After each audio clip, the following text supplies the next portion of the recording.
Hello everyone, this is Serious Trivia, and welcome back to another episode of Theorycraft Thursday. For those of you joining us for the first time, Theorycraft Thursday is a weekly series for the upcoming collectible card game Total War Elysium, where I'll be diving into certain gameplay or design topics, and this week we're going to look at what I think is the most versatile and possibly most powerful card in the game, and it is the zero-cost event card Conceal.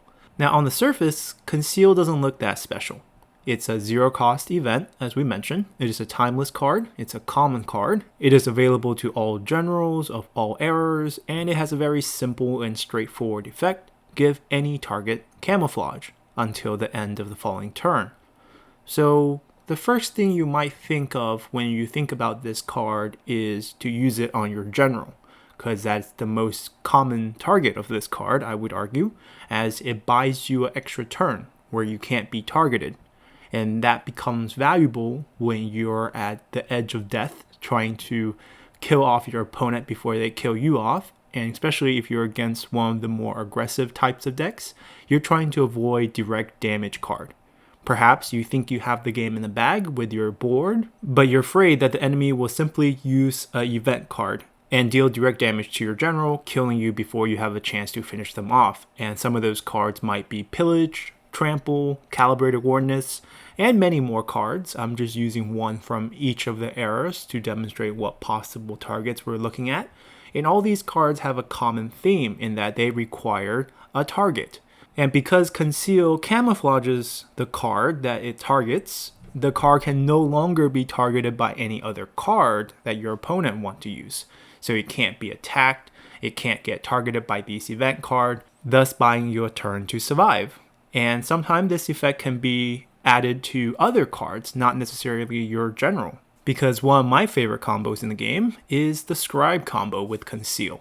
And what this combo does is you would play your Scribe on 6 supply on curve, then you'll be able to play the zero cost Conceal on top of the Scribe, triggering the Scribe effect of whenever you play an event, you get to draw a card, and you get to keep the Scribe safe for additional turn. So you have a full 7 supplies the next turn to use on your other event card to make sure you get the most out of your Scribe, as he is only a 2 health unit and very easy to kill.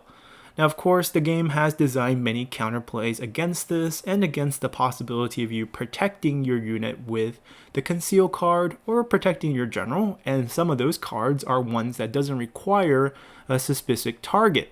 And those cards might include the likes of Sudden Barrage, Lone Survivor, or Pyrrhic Victory, and many other cards, but these cards that target a line or a friendly unit or simply destroy all unit requires no single target, but they tend to cost a bit more. Now I picked those 3 here just because they're on curve to respond to the Scribe, as all 3 of these also cost 6 supplies, and that's no surprise, as the Scribe is quite powerful if you allow it to stay on the field. Now, if the Conceal card is only used defensively, as the 2 methods we have described so far, it wouldn't be very versatile and powerful. What many people don't realize is that the Conceal card can be used offensively, and is quite powerful when you do so. What you want to do here is take note of the actual text, in that it says, give any target camouflage until the end of turn. And that includes your opponent's target. Now, why might you want to help protect your opponent's target? Well, you're not technically protecting them, you're making them invisible for a turn. And what that means is if you have an opponent who is near death, they retreated their general back to the back line and placed a single, very strong unit or structure on the front that you simply cannot get around. Well, in that case, all you have to do is help them conceal their front line. Once a unit or structure, because it's any target, becomes camouflaged, they become invisible, as though they're not actually on the line defending. Therefore, you can send your units through that front line to attack directly on the back line. Now, of course, there's many other cards in the game that has similar effects, but I would argue that Conceal does the job the best. And if you look at some of those competing cards, you have options like Menace, which is probably the most common card used in this effect, as it allows you to pull the enemy general to the front, which is clearly better if the enemy have more than one defensive unit or structure on the front line. And it also gives you the added flexibility of a draw, but it does cost 3. Now, I'm not saying that's way too much, but given the flexibility of Conceal, being able to use it both defensively and offensively, and it costs 0, I would argue that the Conceal is quite good, even in comparison to Menace, which is also a very amazing card.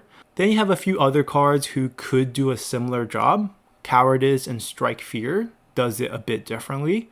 Cowardice returns a target unit to hand, and that can be the unit blocking your way to victory.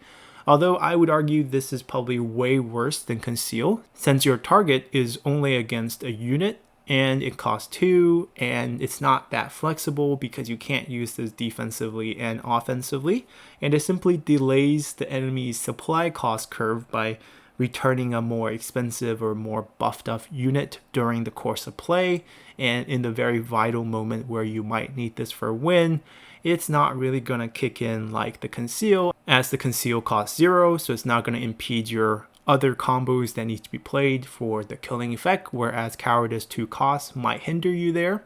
And then you have Strike Fear, which is much more interesting. This is one of the newer cards added into the game, and I have been experimenting with this quite a bit. It's not as strong as it seems because it's super situational, and you need to have your hand to be empty for it to do damage, or else it simply pushes all the enemy back.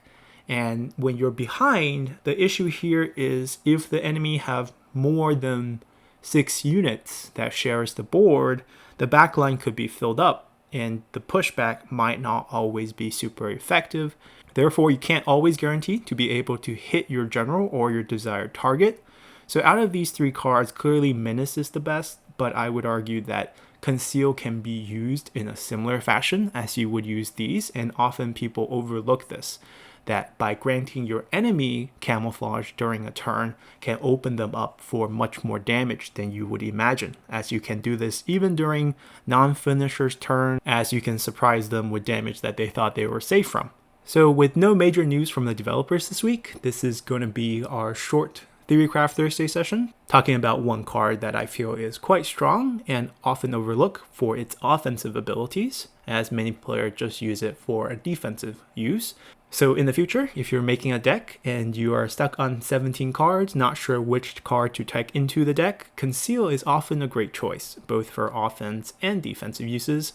So hope you enjoyed this one, and we'll see you next week. Bye!